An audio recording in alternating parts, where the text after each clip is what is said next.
Well, today is World Mental Health Day, which is all about raising awareness and fighting back against the social stigma. Jordan's standing by with ways that you can push through some of those tougher times in life. Absolutely. You know, a lot of folks right now dealing with some struggles and some challenges, but we're all in this together. So this morning we are talking with advocate and author David Rabadi. Thanks for joining us. And you are also the author of the book How I Lost My Mind and Found Myself, a raw and personal memoir. You're all about bringing awareness to mental health and really allowing people to know that there is a way to overcome that. So tell us a little bit about your story with, depression and how you were able to get beyond that and now inspire many others. Sure. So I was diagnosed with bipolar 1 disorder when I was 30 years old, 11 years ago. And within the 11 years, I've had 3 psychotic episodes. Now, when I was first diagnosed, a lot of people would tell me, oh, no one needs to know, you can keep it a secret. And I would get angry because I didn't understand why I had to keep something that was a part of me a secret. They would make me feel shameful for that. So I started to think of people that are that have diabetes.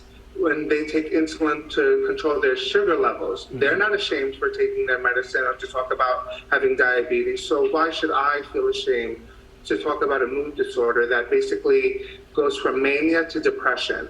And there's medication that helps me maintain my mood so I can live a productive life. And I've learned in my research that 1 out of every 5 Americans have a mental illness, and people with mental illness are 10 times more likely to be a victim. So I just wanted to fight the stigma and be an example of someone living with mental illness and living a productive life at that.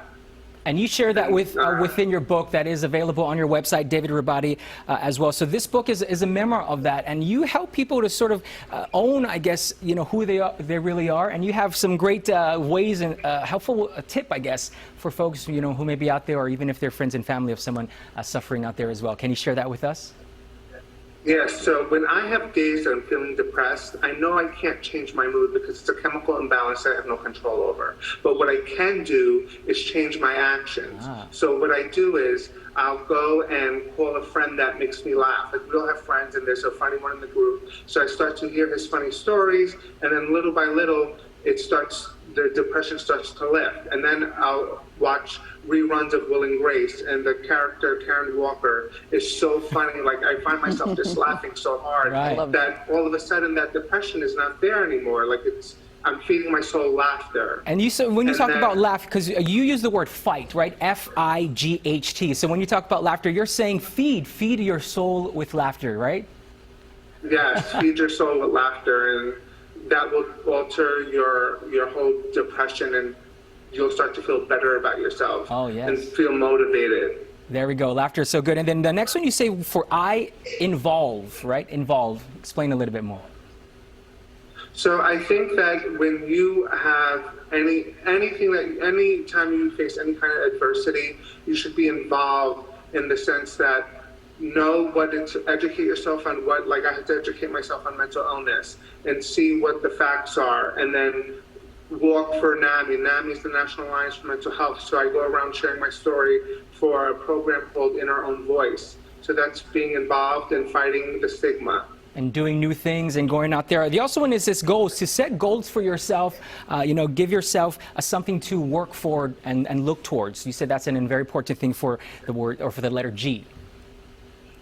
So with goals is I write down, every day I wake up and I write down what my goals are for the day. And some of them could be just, making sure I have a healthy breakfast. And some of them could be like, I want to call a friend that I haven't spoken to a while and check up and follow up on what they're doing or how they're feeling.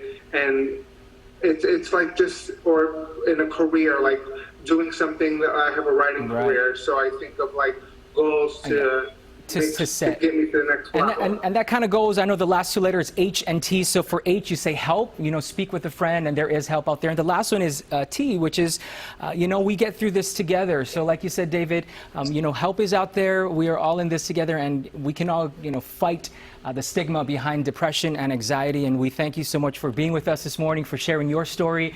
Again, the book that David has written is called How I Lost My Mind and Found Myself, a raw and personal memoir. It is available on his website, davidrabadi.com, and we'll have all the information on our website as well. But we've got more coming up right here on Good Day Sacramento. Stay with us. David, thank you so much.